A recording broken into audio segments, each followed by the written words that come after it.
Hello, welcome to Creating Portland. I'm your host, Pearson Kunz, and on this podcast, I'll be interviewing progressive creators who are using their art to shape the culture of our city and beyond. I hope you enjoy this episode of Creating Portland.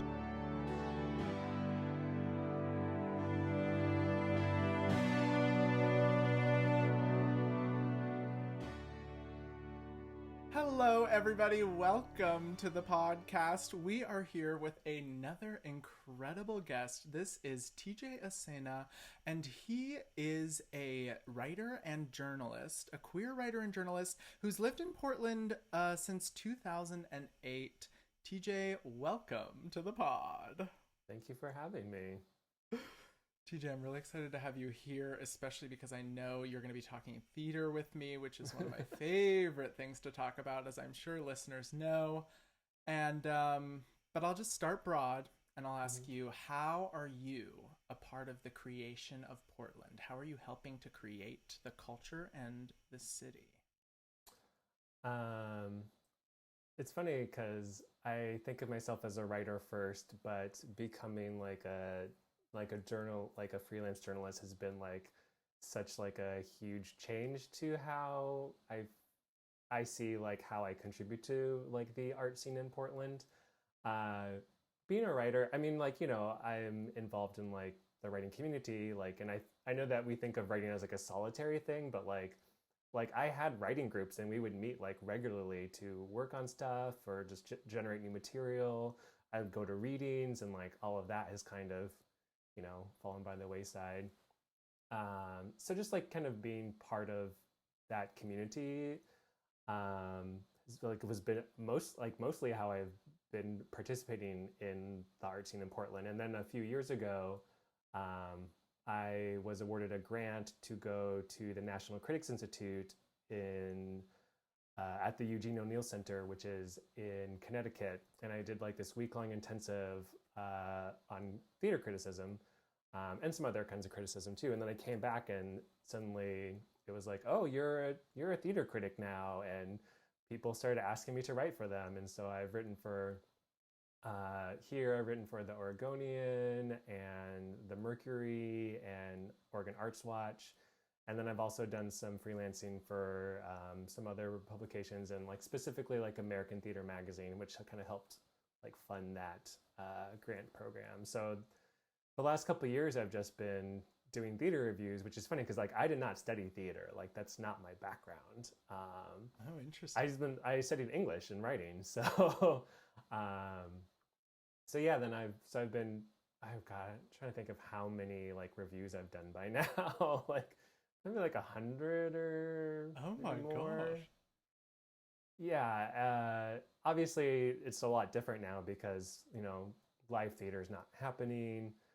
There are other performances that are happening online. Although I have tried to take this opportunity to kind of expand the writing I do, and I just reviewed my first graphic novel for Oregon Arts Watch, which was a real treat to do. Actually, I really liked that. But yeah, so just kind of producing, I guess, criticism, producing commentary about the art that's happening in Portland. So, and that is such an in-depth conversation that I want to get into around criticism as a form of creation. So can you sort of help us tie those two ideas together? So you're looking at something someone else has already created, and then your critique of it, then where does that tie into the creation of our art scene as a whole? Does that make sense, what I'm asking? Yeah, I think so. Okay.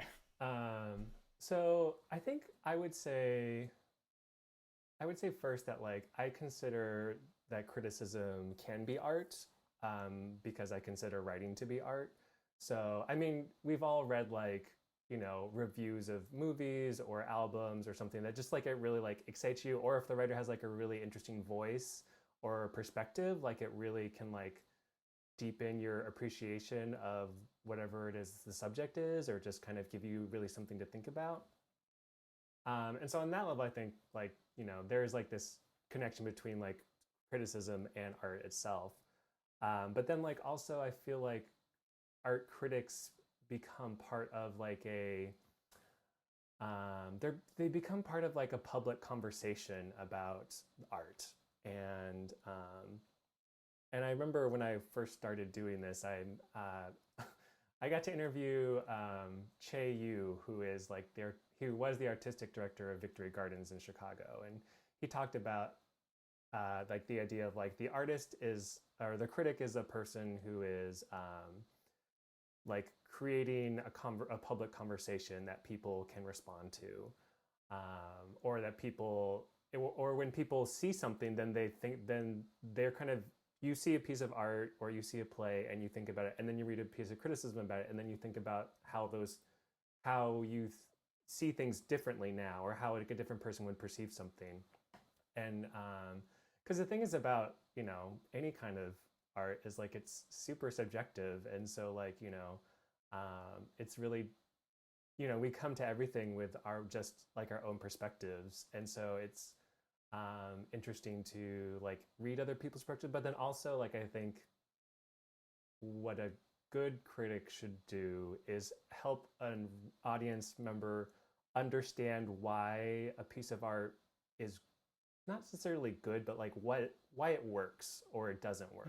And I try to think about that when I'm doing criticism. Like, first you kind of respond to, like, you know, we all watch something like, oh my gosh, like you come out when you walk out of the theater, like you have this like high, like, oh, I just saw this thing, and like you think about it a lot, and then you think about like, well, why did you feel that way? Like, what qualities about the theater production made it work well? Was it that the sound design was really like interesting? Was it just like the actors were so magnetic? Was it like the whole, you know, and especially with theater, you have to be able to like talk about like the acting, the design, the directing, and like that's not something I was super confident in talking about. Like if you're like, TJ, what does a director do? I would have been like, I don't know. I see the actors on stage. They put them there. Like, so yeah, like, and I like, and then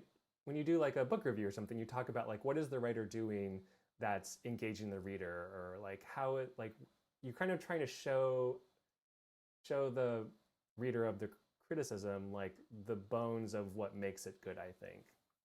And I think it might almost be more beneficial that you didn't come from a theater background, so that you're looking at it with fresh eyes, and you're looking at it with sort of this, I mean, like you said, we can't be objective, but it's a different lens than someone who's coming up having made a bunch of pieces of theater and is trying to, has a different sort of connection with that process. Yeah, it definitely, I feel like it is a benefit and it's a detriment at different times, because like there are certain things where if you were to watch a play and the playwright was like, this is based off, like, this is like ripping off of like a Chekhov play, and I hadn't seen the Chekhov play, like I wouldn't know what's going on. I would miss some kind of subtext because the theater history is not something I'm familiar with. And so like, you know, and there are other critics I know who, you know, are in theater, and so for them, like, they really can engage with like the context that the show is, the history that the show is like grappling with, because like, you know, lots of art is response to other art. Right. So Right. And okay, so that's so fascinating too, because you mentioned that your job as a critic is to sort of explain to the audience or help the audience interpret what they just saw. So do you see your primary function more as serving the audience or serving the artistic creator, the theater artist? It's like a tricky thing to figure out. And I'll say, like, how I write a review depends on who I'm writing it for. Like the way the Oregonian wants a review versus the way the Mercury or Arts Watch wants a review is really different. And part of it is because publications have specific audiences. And so, like, kind of generally, I can tell you, like, you know, the Oregonian is like the state newspaper. And so it's like a very broad audience. And so they really value like a review that like kind of is like very, very accessible to anyone who might read it, who just like, you know, is not like a theater person. And whereas Oregon Arts Watch is like, that that publication, that online publication is like really into, especially theater, like that is like one of their main focuses. And so the readers of those reviews are going to be a lot savvier with how theater works. And so I think part of it is you have to know who your audience is, and in some ways that's determined by who's publishing your work. Like, and you know, obviously, if I were just writing for my own, and like lots of people do that, like there are lots of bloggers who, even in Portland, who just would go see plays and blog about them. You know, you can be really free to talk about whatever you want, or but because I think I've mostly just always done work for publications, like I try to be really mindful of like who is the audience for these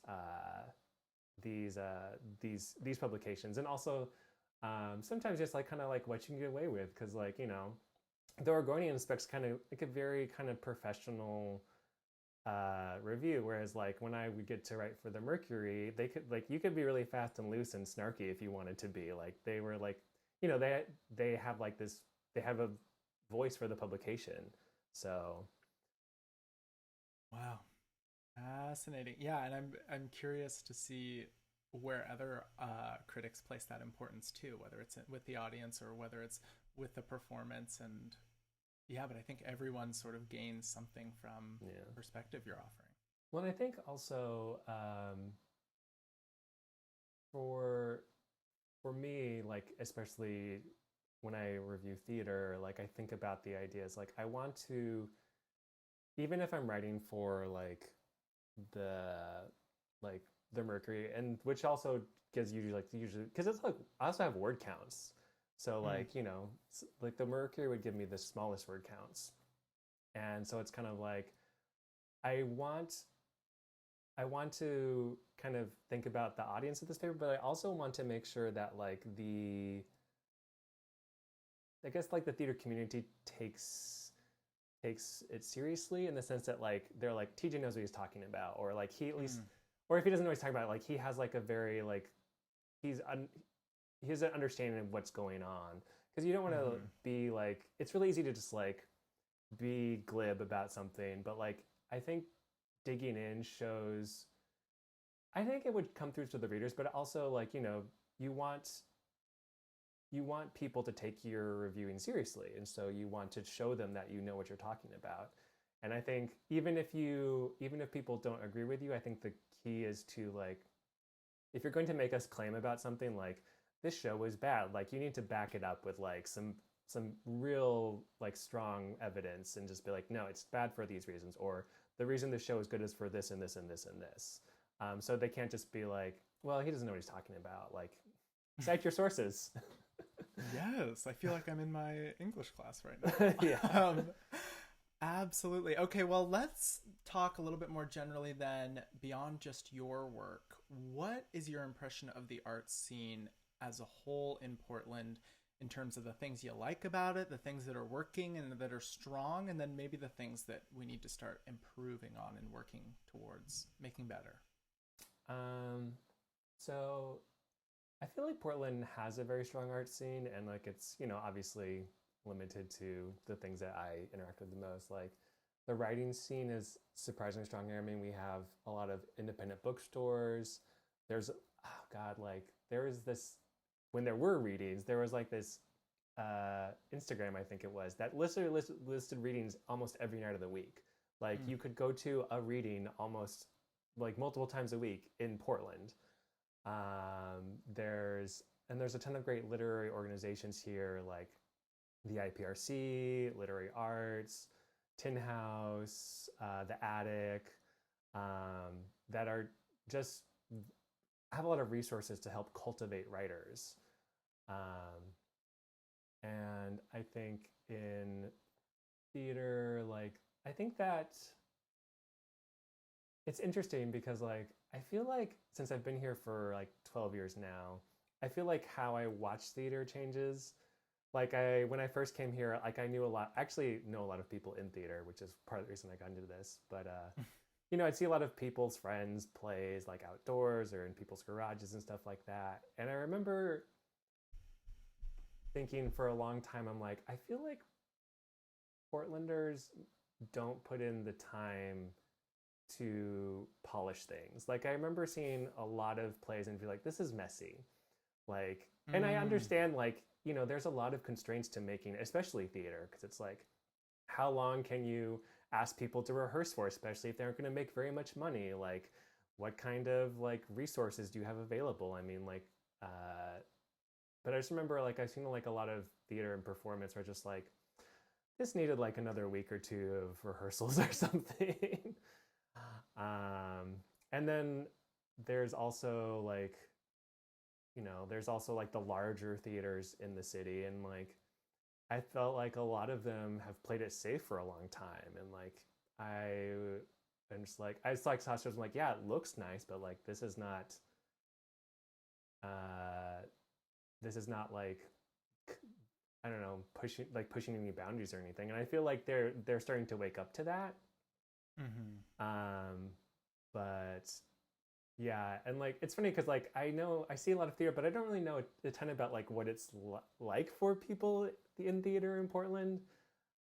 Like I don't really know because I don't audition or do any of that stuff. Hmm. So like my impression of that like of what it's like for them, I can't really tell you. But I think there's I don't know like there's like such an abundance of art here, and I really think that um, there's a lot to offer, and I think it's also right now just like COVID has just really messed up everything, and like I really wonder like you know which arts organizations are going to make it through this because like if they have especially if they have a space like will they be able to hold on to it if the space just sits empty for 6 months or 9 months or 12 months. And I really wonder like what the art scene of Portland is going to look like, even like you know even things like you know like literary arts like they have a space but they don't have events there anymore.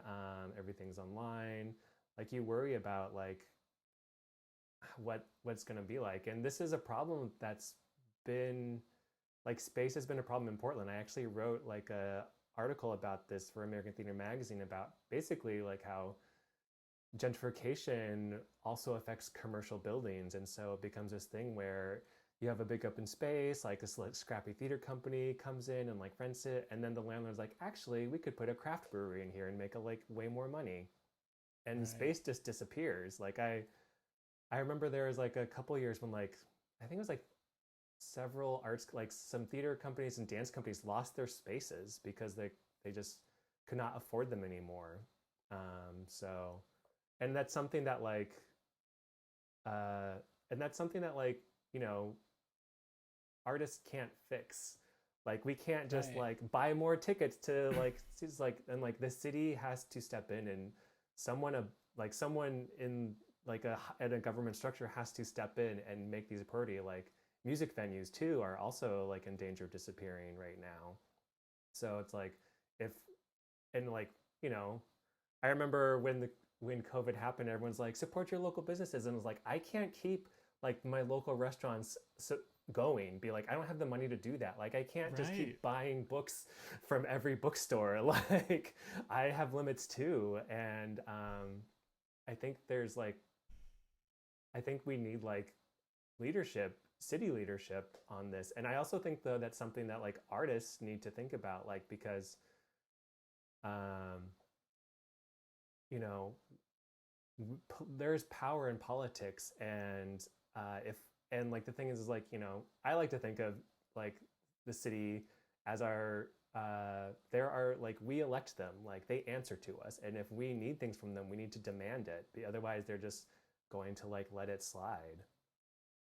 Yeah, that's an interesting conversation of how we as artists focus so intently on the product and on the project that we're working on that we lose sight maybe of the bigger picture, the policies, like you're saying, the leadership that doesn't seem directly connected to arts all the time, but is, as you're saying, going to have a huge hand in whether or not any of this stays alive after this whole thing is over.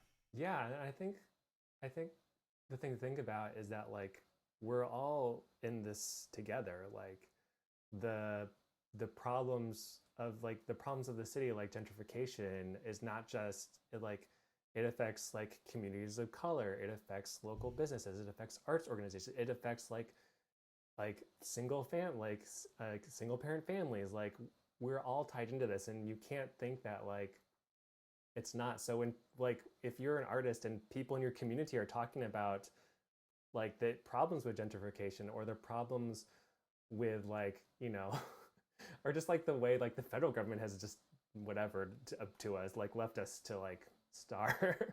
Right. Like that's all part of the same problem, and we have to think about like the communities that we're in, and like especially if you're like a theater or you have a space, like your space isn't, it's not an island into itself, it's part of like this ecosystem of the city. So Right, absolutely. Oh, that was packed with stuff. I don't even know where to start, but I guess we'll start with our third segment and work it all in there. So I'm hearing there is some lots of organizations that are working together really well and supporting particularly literary arts.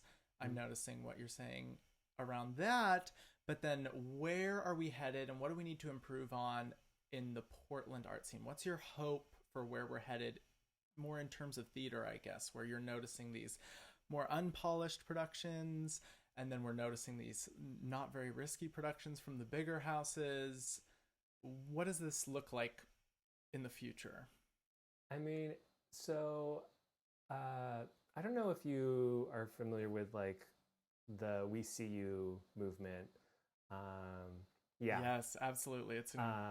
So for your incredible. listeners, a group like a large national group of theater artists of color, like directors, actors, playwrights, designers, released this statement just calling out American theater, which is essentially like a very white-led national, like not organization, but like it's a like the most of the System, heads, yeah, system. right? Most of the heads of big theaters are white and their staffs are white. Uh, And this is definitely a thing here in Portland as well. I mean, I actually just wrote an article for the Oregonian about this, about the experiences of actors of color, and I interviewed them about things that they had experienced. And there is a real sense that like uh, they are sidelined in the city that they live in. mm, There's this sense that like, oh well, like we don't have the roles available, or we just like know the people here like aren't good enough, higher quality. um I mean, there's, oh gosh, and just like the constant microaggressions that people of color face, especially when it's like white theaters want to put like black and brown bodies on stage, but then like ignore the reality of those bodies, like and how they experience their life, and also just being in that show. And I think that's something mhm. Portland's theater really needs to reckon with. And there's like a group of theater artists of color here, and they started this group called the Accountability Project, and they're working on a way to hold theaters accountable. And I think that um, and there was a national call, and I think theaters need to respond like, what are they doing? Like there was demands made, like we want to see these things, and it's just like, are you doing these things or not? So I think accountability is something that I would really like to see here in Portland. And will uh, that show up maybe even in your criticism, right? In your criticism of these shows, is that sort of a framework now that we're looking at in terms of critics looking at shows and well, how they respond to the We See You movement? I mean, the We See movement did have like a section on theater criticism, and Mm-hmm. theater criticism is also like a very white Right. group of folks, and um, it's really, and then it's also kind of like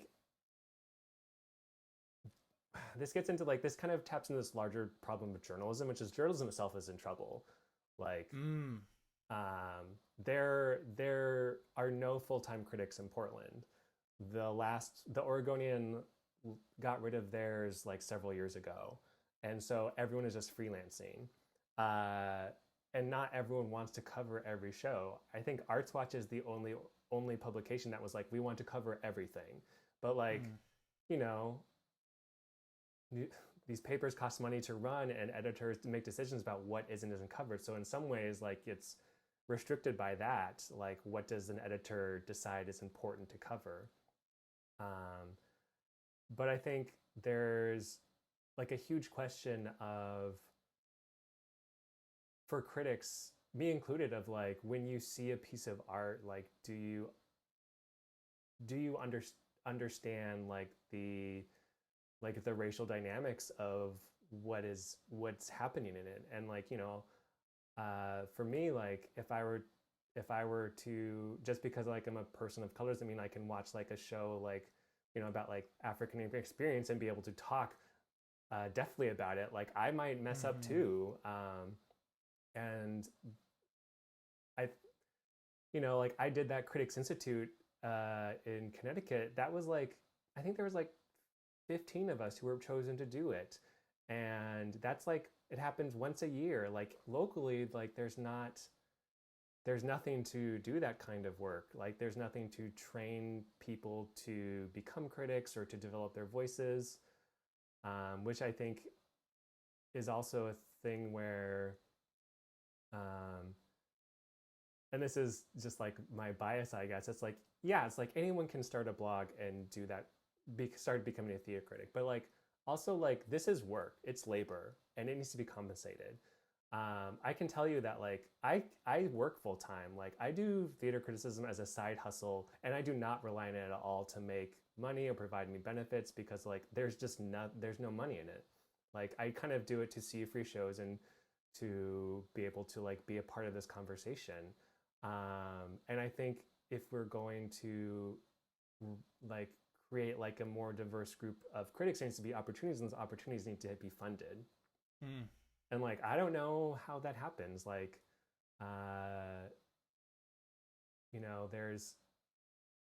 it's funny, it's like, I don't even know, like, I know who the other critics in Portland are, but like, I have never met them. Like, I might probably have been to shows with them, but like, I can't tell you like about how many there are, or we don't like talk about it or anything. But, you know, I think that we need diverse stories, and we need diverse critics, like, to do it. And like, I know that like there are some theaters that have put shows that they're like, do not send white critics to this show, like, because they will, because there have been critics who have gotten it wrong, or just said just like blatantly ignorant, even racist things about the performers or the show or the story. And so it's like, we aren't immune to those biases.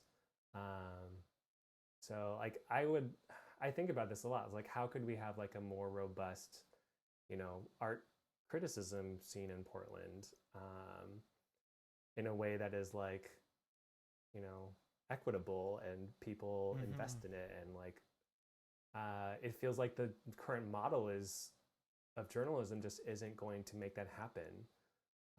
And we need to like envision some other kind of model for it to like thrive.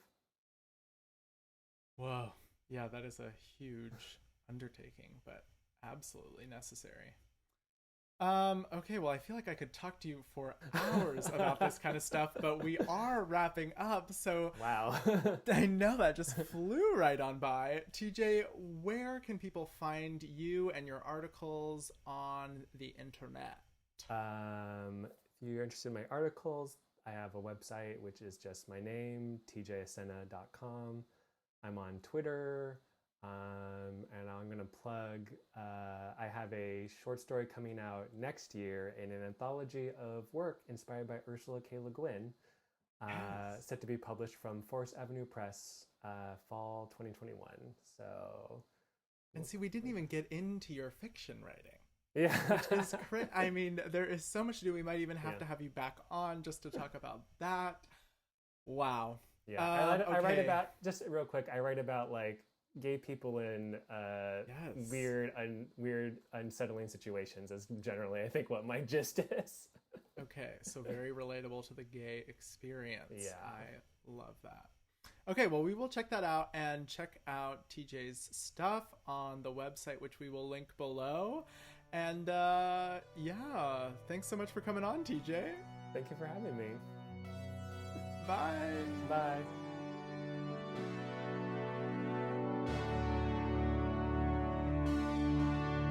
Thank you so much for tuning into this episode of Creating Portland with me, Pearson Kunz. Don't forget to rate, review, and subscribe, and check us out on Facebook, Instagram, and Twitter at Creating PDX, or on our website, creatingpdx.com. This podcast was brought to you by Wolf and Thunder Productions and Golden Pride Productions. See you next time. Bye!